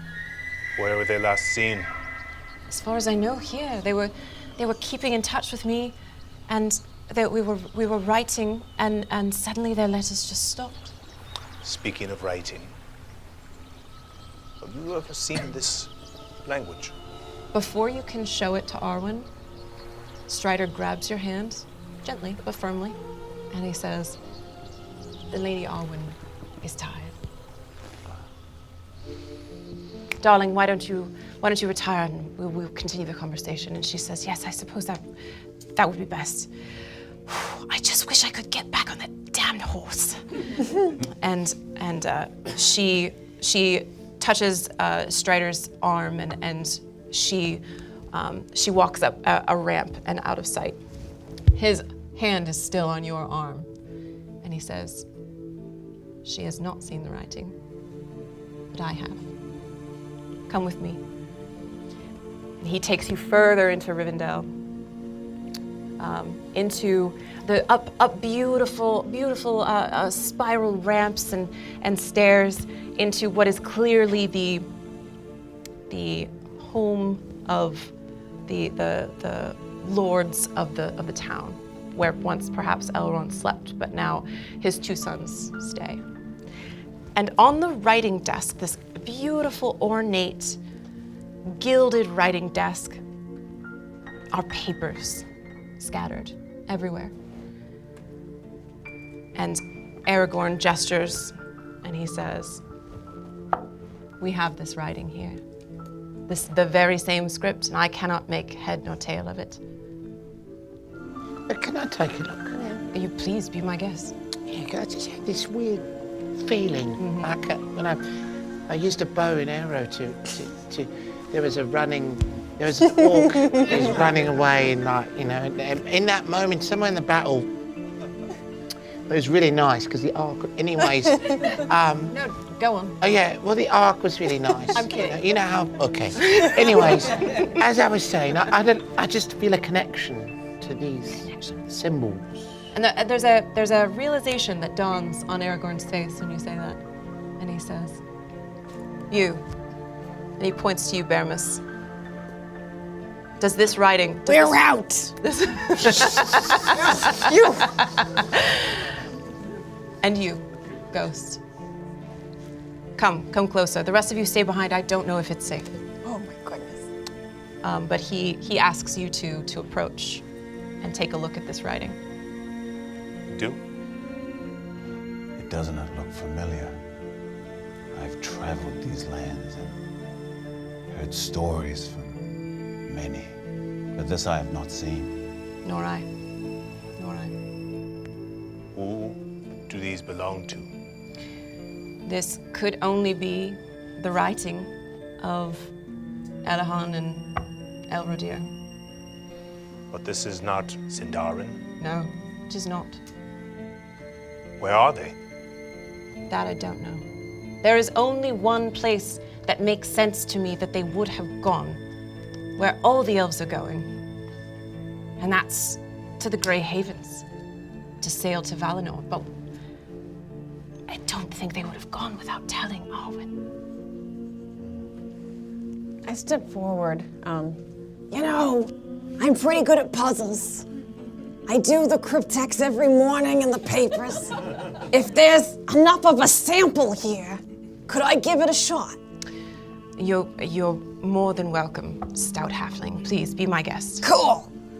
Riddle, maybe? Let's do it. Let's yeah, do it. Yeah. Go ahead and give me a riddle check, please. Riddle me this. That's dirty 20. A dirty 20. Oh, okay. D20. Yeah. You can pick out a few words. You find you're decoding this.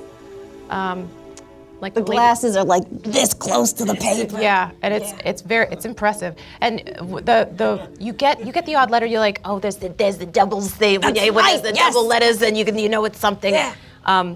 But it appears to be translating into a language that you don't natively speak. Cool. Yeah.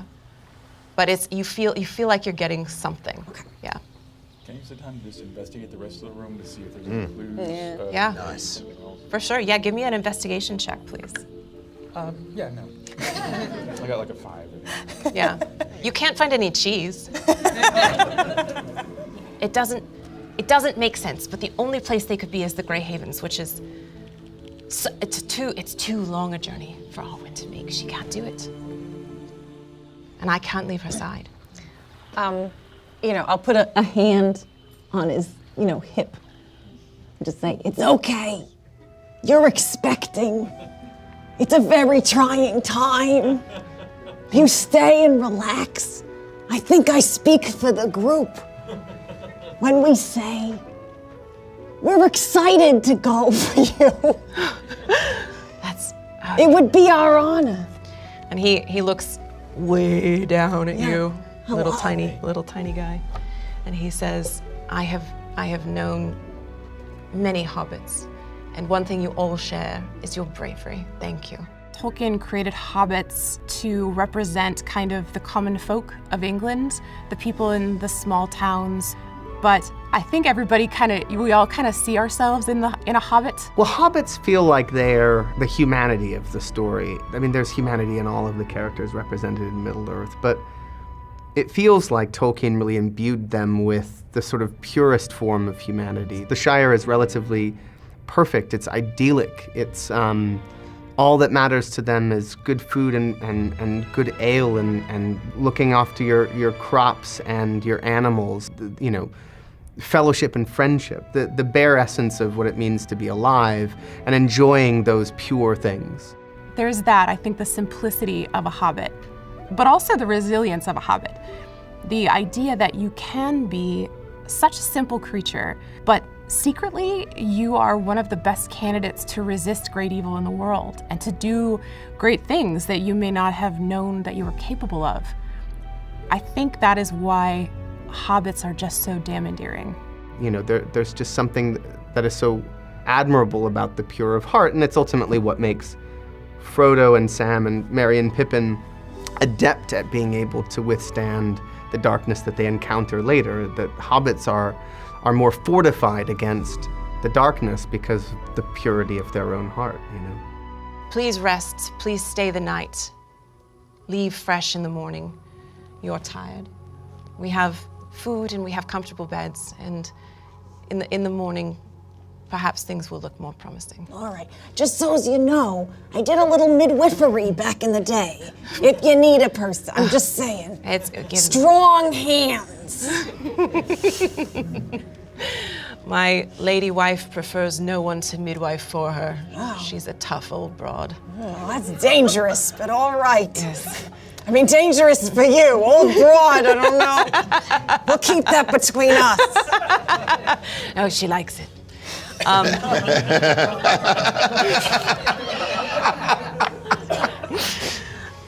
So he shows you two very comfortable chambers for you to spend the night. And all of your rooms are adjacent to each other, sort of circular, so it's kind of a big slumber party vibe, honestly. So it's, you know, what you doing? You asleep yet? That kind of thing, that could definitely go on. But before you turn in for the night, Arwen returns to your sides. She's in this circular area where each bed is the foot of the bed is sort of facing the middle. Perhaps it's a bedroom for an elven family that has many children, and the circular part that in the middle is for parents to get their attention, kind of a thing. And she stands in the middle, and she has her hands on her stomach, and she looks down, and she looks at all of you, and she said, "I regret so much that I can't come with you, but perhaps there is something that I can do. There is a song that I've been taught. I've been singing to protect my family for many years, hundreds of years. My father and my mother sang it to me, and my grandmother sang it to them. And perhaps it can serve you. It's protected my family for generations. And perhaps now on your journey, it might protect you."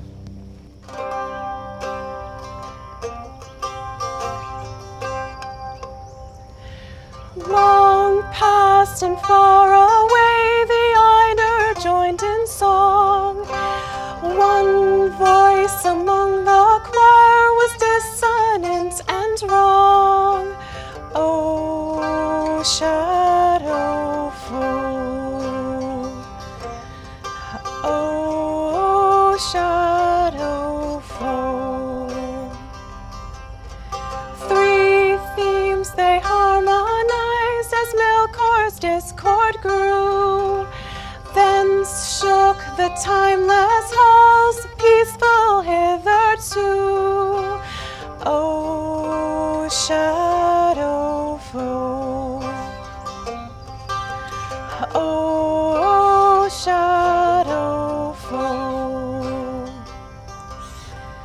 Melkor, the prideful one, fractured Eru's choir, and when the Ainur's song was done, had into a fire. Oh, shadow foe. Oh, shadow foe. Oh, shadow foe.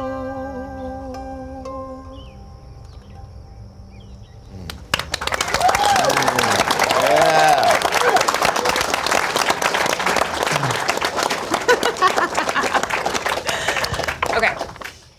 So with that, all of you are lulled into a peaceful slumber of lots of rest and relaxation, and some of you rest better than others.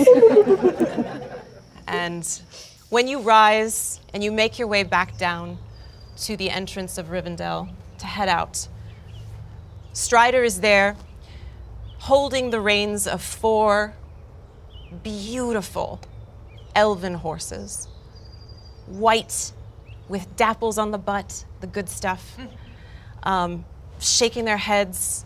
They're clearly of a bloodline prized by the elves for their beauty, their speed. And Aragorn says to you, these horses no longer have riders, and you have need of horses. The Grey Havens are a very long journey ahead of you.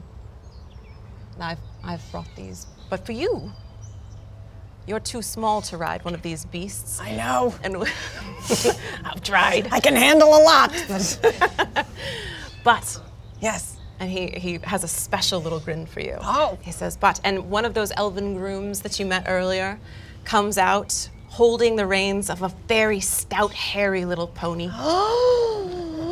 And it's my little pony?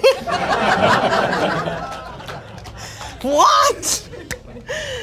And Strider says, and he's petting the horse's head affectionately, and he says, this pony's name is Bill, and I think that he will take excellent care of you.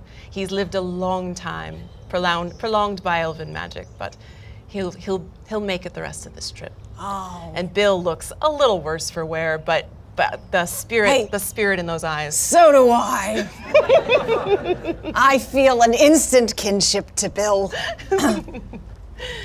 And all of you now have these gorgeous elven horses to make, and one of you has a beautiful elven pony to make the remainder of your journey to the Grey Havens. Be swift, be safe, don't stop. I have a question. Should we stop like sometimes? Should we sometimes stop just like for a break? Yes, no, you're right. It sounded good when I said it, but it doesn't make a lot of sense, does it? No, you're going to need to stop sometimes. Let me revise. Okay, sorry. Ride swift. Stop sometimes.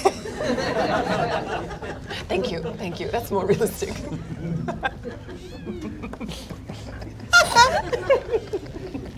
I'm just thankful because this extra pack of cheese was getting really heavy. My shoulders were hurting, so now I get to put it on the board. Me too, yes. Gosh, it's too much weight. Well, I'm excited to, get going. And, we know the general direction, right? And, so is this like a secondary quest? It's like we on 2 quests as part of the same original one. Just wondering. It's the same one, because Bilbo sent us here to figure out what's going on. Huh. This is what's going on. Okay, yeah, just was checking, you never know, maybe there's something else going on, too. But that makes sense. Thank you. Apart from the cheese, is there any food? Oh, of course. There's lembas bread for all, if you've a stomach for it. Do you have a preference? We have regular and garlic. Garlic, of course. Garlic, yes. The only thing what makes lembas bread better is cheese. Not cheese. Ghost. You asked the question.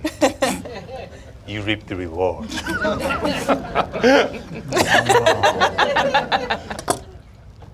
And he cuts the cheese. again. Cheese makes you do that. Is there anything else you need before you set out? Maybe some mead. Oh, yes, of course. I'm sure I could find some. I've got a need for mead. Give it to me, baby. Sorry. That's what it says on something. There's this moment when you say that to the king of the world. When he thinks, no one really talks to me like that anymore. Is it because I'm married, or is it because I'm the king of the world? Man, no one calls me that. He says whatever supplies you need, we'll. Are you all set on pipeweed? Oh yeah, pipeweeds. Yeah, I could use a bit more. You know, at least some seeds. I don't think there'd be enough time to grow it, but yeah, just maybe more to. I've got your seeds. Thank you. That's right. Sorry. He tops you all off on pipeweed. You're packed up. You're packed up. Yeah. Right. That's not a mechanic in this game. But No, but it should be. It probably should be. Yeah. Is there anything we should know going that direction? No, only that I cannot predict what awaits you there. It will be done. I get on the horse. I'm on my pony. And I get on as well. On your horse or on someone else's? Well, at first I go on someone else's horse, and I'm just like, just joking, I know my horse. And then I get off and I go, just to like start it out nice, you know. Ride. And he whispers something. He still has the reins of all four of these horses, and you've got Bill's nose sort of pointed in the same direction, and he says something in Sindarin,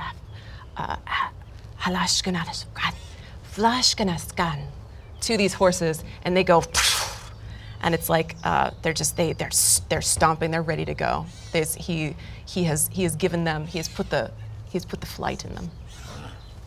Supercharged. Mm-hmm. Yeah, nitrous. Nitrous, yeah.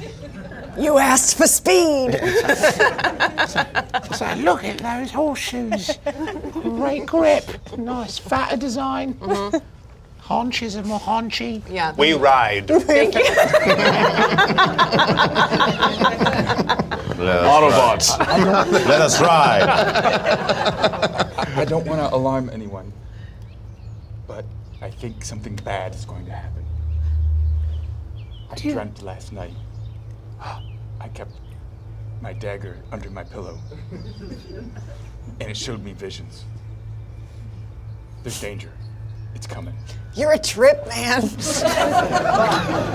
That's the second time you said that. When he says that, I get out my huge pipe and I lean back. I put my feet up on Bill's head and kind of lean back in my saddle, and I start to smoke my pipe as we travel. He is very used to that posture. Yeah. Oh, yeah. It's He's not a into problem. Yeah. He's steady as though there's no like canter to him whatsoever. Mm-hmm. It's like being on a boat. Oh yeah. He's like some of the secondhand pipe weed is floating around there too. Yeah, he feels good about it. Oh yeah.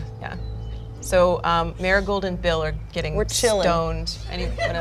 What else is going on? I want to ignore his words, but I listen. I scout ahead and keep an eye out for problems. Okay, that's wise. In the interest of time, you find none. You make your way. It's a very, very long journey. It's where there's Bree, there's Rivendell off to the east, and then there's Grey Havens all the way back here. So thank goodness for the horses, because it is quite a journey. In the Grey Havens, there are the famous ships that elves and elf friends take to go into the Undying Lands in Valinor. We're going to meet some unexpected denizens of the Grey Havens. I honestly don't know how that's going to go. There's moments of shadow, the pulling at them. They're going to have to make a choice. I'm excited to see what they decide to do. You make excellent time, and the feet of these horses are absolutely spirited with elven magic. They carry you fast and comfortably, and good there's I have no short there's legs. no squishing. of any kind. Yeah. It's no like elongating, Nope. squishing. No, Okay. none. Yeah, Right. it's nice. That's yeah. nice. Yeah. Oh, maybe she could have came in after. No, it would have squished her. Okay, right. Got you. So, you make your way to the Grey Havens. Quite a place. The Grey Havens are the majority of their function used to be a shipyard for building these gorgeous elven vessels to carry both elves and elf friends from Middle-earth off to Valinor, the Undying Lands, where they would live out the rest of their days in peace and happiness and beauty. And because so many of the elves have gone, this town is more or less deserted when you arrive. You hear the creaking of ships, and you smell the sea. And there's even some ships that sort of bob in the water, having never been used, or at least not yet. And as you walk through this town at first, you don't see much. You certainly don't see two twin elven boys, sons of Elrond. But I'd like you all to make give me an explore check from everyone. Roll that d20, add your explore bonus. 18. 17. 13. Let's explore. Between deception and hunting. Got ya. That's 12. Okay. 15. Nice, beautiful. The stones of the streets of the Grey Havens ring with the hoof beats of each of your mounts and echo back to you. It's just there's so little to catch it. There's so little. But all of you hear the same sound, which is the deep intonation of what seems like a male voice. Very, very deep. I've never really thought about the villains, but it is really interesting. Man is a villain in Lord of the Rings, because man shows weakness. And then you've got Gollum, who is also both a hero and a villain. He's not just a ghoul. He formerly was a hobbit. And then you've obviously got Sauron, which is sort of the history of Sauron is actually that he's a fallen angel, essentially. The sort of duality of that, I think, is really interesting. All of the villains, if you really start to break them apart, they're all three-dimensional characters that have this, they're not just evil incarnate. There's richness and detail to what makes them who they are. As you round the corner into the Grey Havens, down the street, following this sound, you see a group, a large group of people with great grace and elegance pacing. Amongst this group is a figure in a red robe, a long trailing red robe. This figure, though perhaps none of you know it yet, is the Red Scribe. It approaches.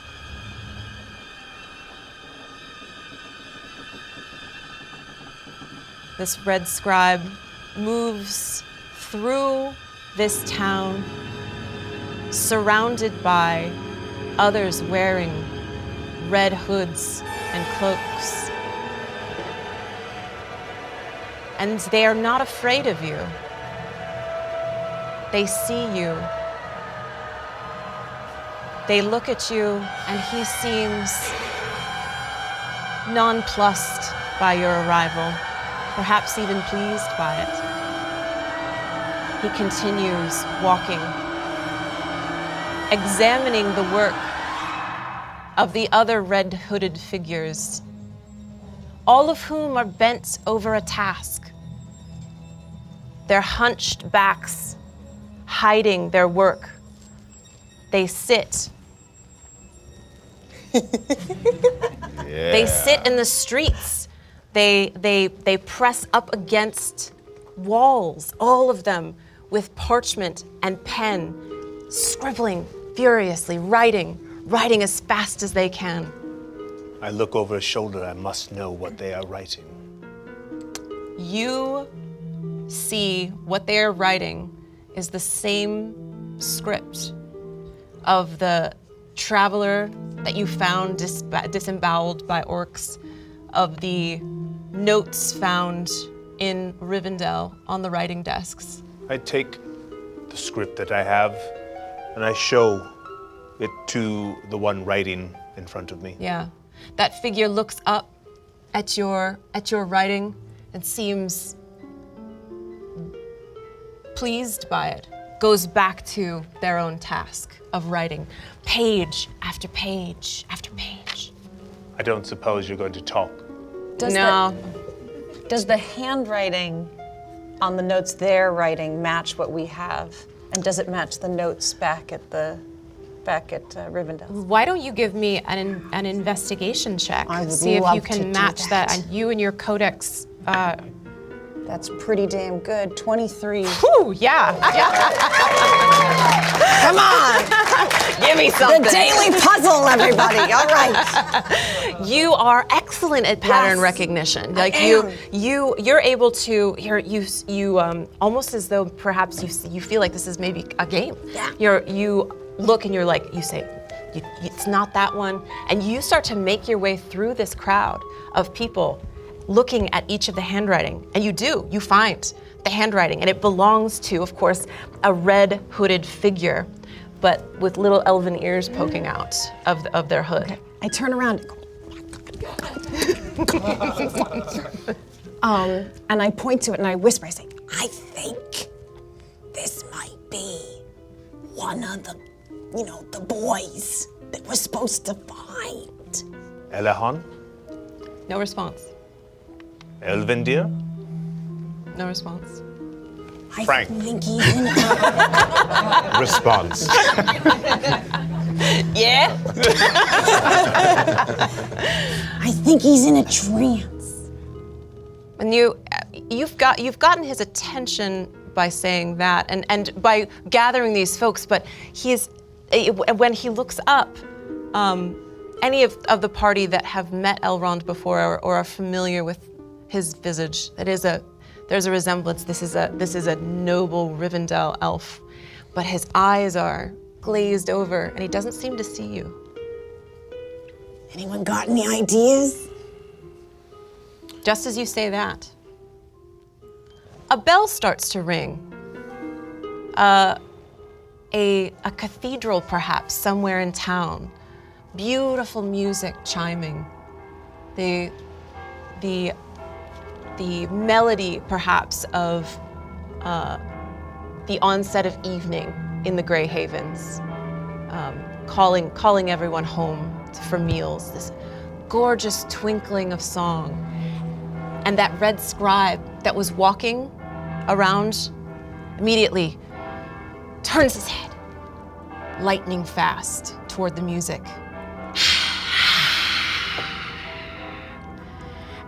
And he gestures in its direction, and it ceases. I don't think he likes music. We need to find the source of that sound before we engage these red cloaks. Yeah, that's right. Well, maybe we just leave and just go to sleep. I'd like to see, wait, hold on. Gloria!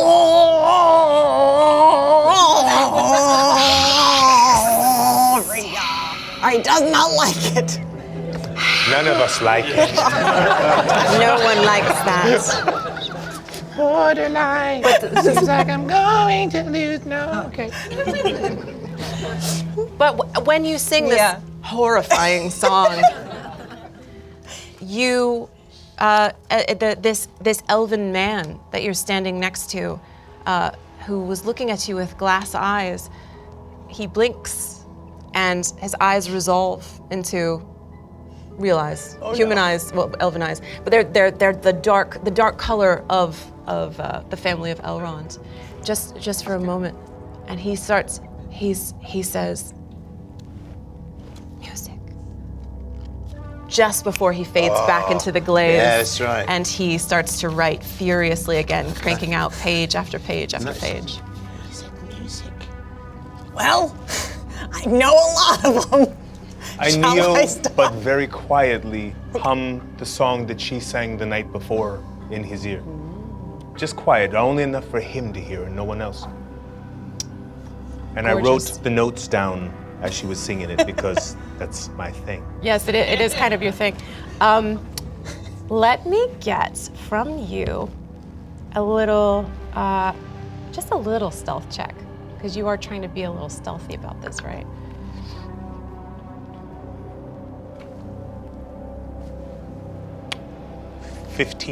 Okay, very nice, very nice. So you lean down and into this elf's ear, you sing. And this elf blinks again, and he looks at you and as if searching for recognition in your face. And then he picks up the song, and his voice creaks out, and he sings, "Oh, shadow foe." And next to him, another elven face perks up and looks identical to the first. The twins. And that voice starts to sing. Oh, shadow foe. Can we lead them from this place while singing this quiet tune away from the cloaked one? It's the melody has been picked up. So this first elf again singing, and then from the group of red cloaked figures, another voice picks up the melody.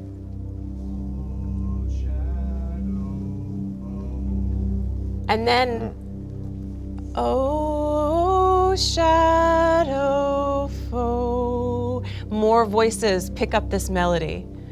Oh, shadow foe. Oh, shadow foe. And these red cloaks are thrown back, and this melody continues to be picked up by voice after voice after voice.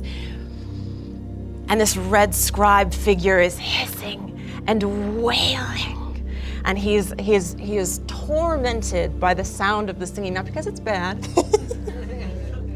but because it is antithesis of what he's trying to do.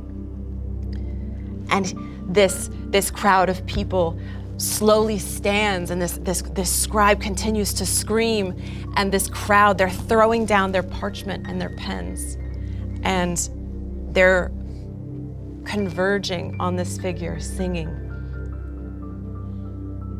When they crowd around him, you lose sight of him. You can't see him anymore. And then when they part, he's gone. All that's left is a pile of velvety red fabric on the ground. And when all of their cloaks are thrown back, you see that all of these figures are elves. Elves.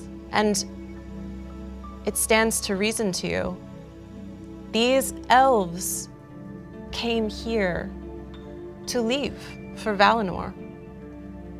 And it was the perfect place to set a trap. They pick up this cloak, this pile of fabric, and they start to tear it to pieces.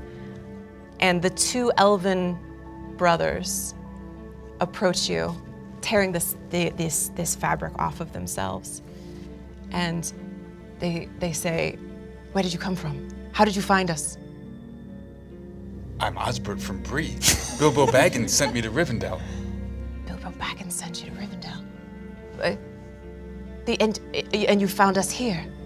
Yes. Well, then, yeah, your sister and your brother-in-law then sent us here to get you, yeah. And I told everyone that something bad was going to happen. You were more right than you know. Twice. Twice. Well, he should have been telling you every moment because this darkness could have swallowed the world again. Again? Again. Oh no. I know. Who is this Red Scribe?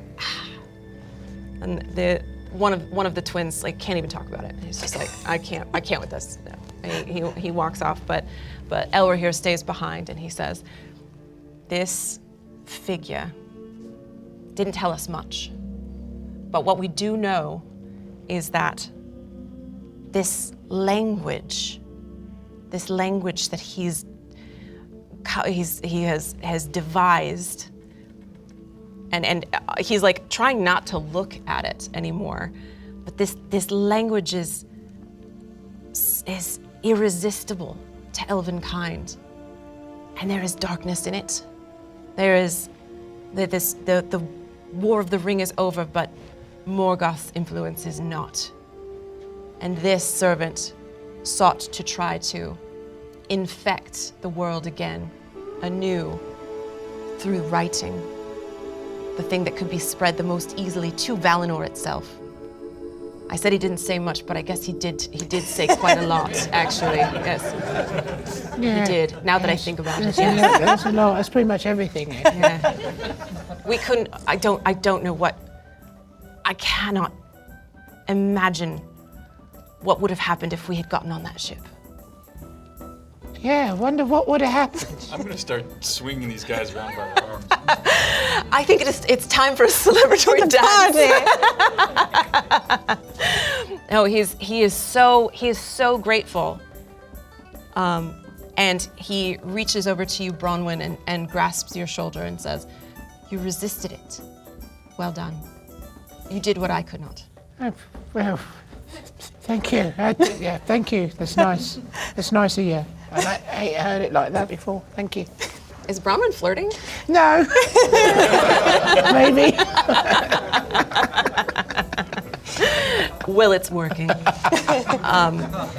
And the Grey Havens, although they are relatively abandoned, with all of these elves here, so much in your gratitude, in your debt, they invite you to partake of what's left of the Grey Haven's finest dining establishment. And I have cheese. And you have cheese. Charcuterie. Yes, we have cheese from distant lands, the distant lands of Brie.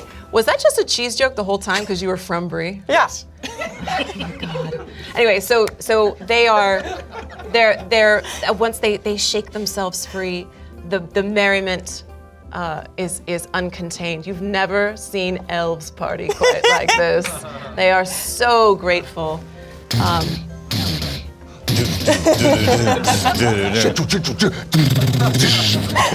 The traditional ballad of the elf.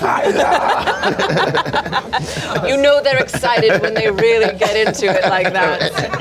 Sauron sucks. Yeah. Oh, that's a hit. That's a top 40.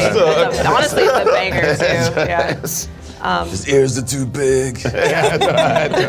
Way too mean. They also they do you the courtesy of sending word back to Bilbo. BB. Via. BB, yeah.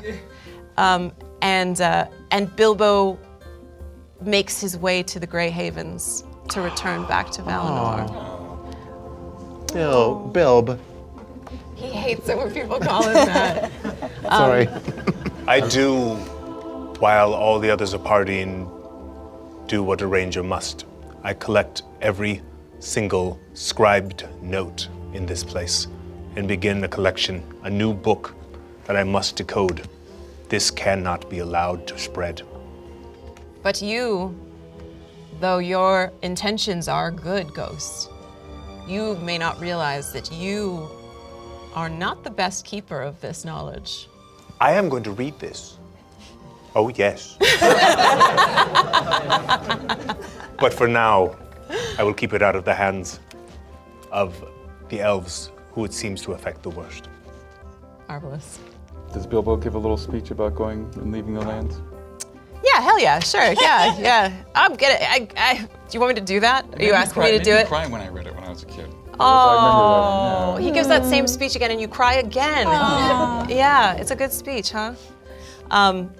And a very, honestly, for an elf, pretty intoxicated Elra here comes up to you guys at this party, and he's like, perhaps it's too soon, but I believe I'd like to declare you all elf friends. I'm already an elf, so thanks. Thank you there. Nice to meet me. You are a double elf friends. Thank you. Bear Missy, what was your reaction to being called elf friend? Don't ever toss a dwarf. Yes. It's another phrase from the phrase book. Don't ever You'll get toss there. a dwarf. Yes, one day. Tosser. Yes. Tosses. Sorry. That came out wrong. It was the cheese. So, you all level up to level 2, which is... Oh, fuck. That's good. There's nothing to be done about that tonight, but I'm sure you'll go on. When we come back tomorrow and play again, yes. But yeah, thank you, my friends. Tabletop games are a shortcut to building trust and camaraderie. The people who have been in this hobby for a very long time are very group-minded and very interested in collaborating and creating stories together. Storytelling tells us who we are. It tells us what we can strive to be. It tells us who we are in a way that doesn't mean we have to leave our own homes. So it exposes us to cultures that are not our own. It exposes us to way of thinking that are not our own. So vital and so important for growth and for understanding and for empathy. It's that shared experience that makes us human and connects us all, you know? Thank you so much to the Lord of the Rings Rise to War for making this possible tonight. Thank you, Spidermind, Magpie Games, my Mini Factory, Miniature Market, Elhofer Design for my gorgeous dress, McLean Deemer for the writing of our beautiful song, Discord and Fire. And oh my God, thank you, Sirenscape, for really setting the mood in here tonight. Join our fellowship with eBay and Fathom Events as we celebrate the 20th anniversary of Return of the King. And from all corners of all realms, adventurers unite for Extra Life.